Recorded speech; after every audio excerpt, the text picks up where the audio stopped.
इंसान की। लेकिन ऐसा था कि दोनों की चीज़ें मैंने वो भी रख दी थी, क्योंकि ऑब्वियसली रोज़े हैं, अल्लाह का करम होता है कि हम पे कि हम मुसलमानों पे स्पेशली कि अल्लाह ताला हम पे बहुत ज़्यादा करम करते हैं। और हम करके न्यूटेला ऐड वीडियोस कैसी लग रही है। तो अल्हम्दुलिल्लाह 10 रोज़े गुजर गए हैं। लेकिन ये हेलो एंड अस्सलाम वालेकुम, welcome back to my channel. उम्मीद है आप सब बिल्कुल ठीक होंगे और हम भी बिल्कुल ठीक हैं अल्हम्दुलिल्लाह। तो आज जो है रेयान के स्कूल में पीटीएम थी और मैं और मेरे हस्बैंड रेयान के साथ स्कूल गए थे और बहुत अच्छा रहा वहाँ पे।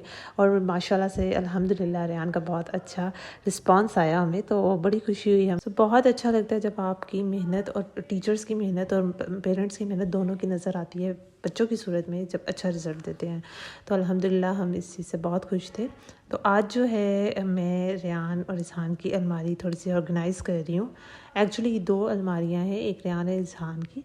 लेकिन ऐसा था कि दोनों की चीज़ें इतनी ज़्यादा नहीं थी, तो हमने एक में एडजस्ट कर दिया था, क्योंकि अभी अलमारियाँ बहुत बड़ी थी और बच्चों के हिसाब से सामान उसमें कम था।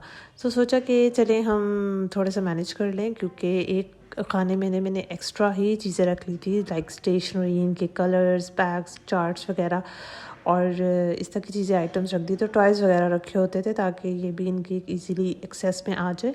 तो बड़ा टाइम लगता है इस चीज़ को मैनेज करने में, एक चीज़ से दूसरी चीज़ निकल आती है। तो छोटी छोटी इनकी बहुत सारी चीज़ें थी जो मैंने मैनेज करनी थी। तो इस तरह की छोटी चीज़ें जो हैं मैंने एक बॉक्स लिया, उसमें डाल दी ताकि मैं थोड़ा सा स्पेस कर लूँ। जो एक्स्ट्रा चीज़ें नहीं चाहिए वो भी निकाल दूँ ताकि हमारे पास स्पेस बन जाए। जैसे कि बच्चे जब बड़े होते हैं तो ऑब्वियसली उनकी चीज़ें भी ज़्यादा हो जाती है, इसलिए हमें स्पेस ज़्यादा चाहिए थी। तो मैंने सोचा कि जो रफ़ यूज़ के लिए रखी है इसको क्लियर किया जाए। तो मैंने बच्चों की अलमारी बहुत तरीके से मैनेज करवाई थी, बहुत अच्छे तरीके से बनवाई थी अपनी चॉइस के हिसाब से। ये 4 एरियाज़ जो मैंने बच्चे के लिए बनवाए थे, इसलिए कि बच्चे नोटबुक्स और स्टोरी पैक्स और कलर्स, डिफरेंट आइटम्स जो है ना वो अपनी हिसाब से मैनेज हो जाएंगे, ताकि उनको ढूंढने में भी कल को मुश्किल ना हो। और एक अलमारी का ड्रॉर मैंने ऐसा बनवाया था जिसमें बॉक्सेस बनवा लिए थे, ताकि बच्चों की छोटी छोटी आइटम्स, कलर पेंट्स और डिफरेंट आइटम्स होती हैं जो हम इसको इजीली उसमें मैनेज कर सकते हैं। तो साथ साथ मेरी इमली की चटनी तैयार हो रही थी। ऑब्वियसली घर के काम तो रुकते नहीं है साथ, तो मैंने वो भी रख दी थी, क्योंकि ऑब्वियसली रोज़े हैं और साथ साथ कुछ ना कुछ काम निकलता ही रहता है। तो ऐसा है कि रमज़ान में तो बहुत ज़्यादा काम होते हैं और इंसान में इतनी हिम्मत नहीं होती, लेकिन अल्हम्दुलिल्लाह मैनेज हो ही जाता है। अल्लाह ताला ताकत दे देते हैं, लेकिन समटाइम्स जो है आपकी हिम्मत जवाब दे जाती है।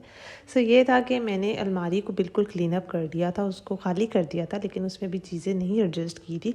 बस इतना ही काम कर दिया था, क्योंकि इज़हान साथ साथ था और उसने बहुत ज़्यादा तंग करना होता है मुझे, उसके साथ मैं मैनेज बहुत मुश्किल से कर पाती हूँ। तो वो जो है एक काम के 100 काम कर देता है। सो खैर यहाँ पे मैं इज़हान के लिए दूध गर्म कर रही थी, ताकि उसको साथ साथ मैं खिलाती पिलाती रहूँ, ताकि वो तंग ना करे। एक चीज़ तो मैंने हर रमज़ान में नोट किया कि हम रमज़ान आने से पहले समटाइम सोचते हैं कि हम इस तरह लंबा रोज़ा कैसे रखेंगे, इतनी गर्मी में रोज़ा कैसे रखेंगे। और लेकिन जब रोज़ा रखते हैं तो हमें एहसास ही नहीं होता कि हमें भूख लग रही है या प्यास लग रही है।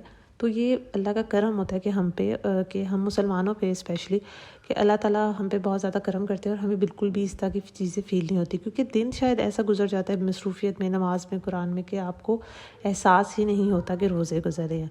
तो मेरी तो दुआ है आप सबके, अल्लाह ताला रोज़े बहुत बेहतर गुजारे और आप सब एक दूसरे के लिए दुआएं करें खैरियत की। और मुझे भी अपनी दुआ में ज़रूर याद रखिएगा। यहाँ मैं एक मग केक की रेसिपी देखी थी और मैं वो ट्राई करती हूँ बच्चों के लिए, क्योंकि बच्चे जो हैं मेरे वो एक दिन ही एक चीज़ खा सकते हैं, उसके बाद अगले दिन वो उसको ट्राई नहीं करना, उनको डिफरेंट चीज़ चाहिए होती है।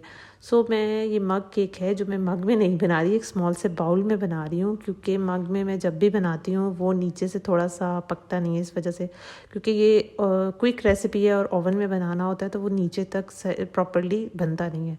तो यहाँ मैं ओवन में रख रही हूँ और उसको 2 मिनट्स के लिए मैं ओवन में रखूँगी और इसके बाद ये बन जाएगा। और ये बहुत यम्मी बनता है। समटाइम्स तो मेरे से अच्छा नहीं बनता, लेकिन कभी कभी बहुत मज़े का बन जाता है। और मैं ऐसा करती हूँ कि समटाइम्स बच्चों को इसमें कट करके न्यूटेला ऐड करके तो वो एक लेयरिंग करके दे देती हूँ। जिस जिसने मेरा चैनल अभी तक सब्सक्राइब नहीं किया, प्लीज़ मेरा चैनल सब्सक्राइब कीजिए और लाइक शेयर कमेंट ज़रूर कीजिएगा। और मुझे आपके कमेंट का हमेशा इंतज़ार रहता है, ताकि मुझे पता लगे कि आप लोगों को वीडियोस कैसी लग रही है। तो अल्हम्दुलिल्लाह 10 रोज़े गुजर गए हैं, लेकिन ये है कि अल्लाह ताला ने बहुत करम किया है और बड़े अच्छे रोज़े गुजरे हैं। मौसम इतना ज़्यादा गर्म नहीं है, तो उम्मीद करती हूँ आगे भी आप सबके रोज़े बहुत अच्छे गुजरेंगे। तो हमें अपनी दुआ में ज़रूर याद रखिएगा। नेक्स्ट व्लॉग तक के लिए अपना बहुत ख्याल रखिएगा। फिर नेक्स्ट व्लॉग में मिलते हैं, तब तक के लिए टेक केयर, अल्लाह हाफिज़।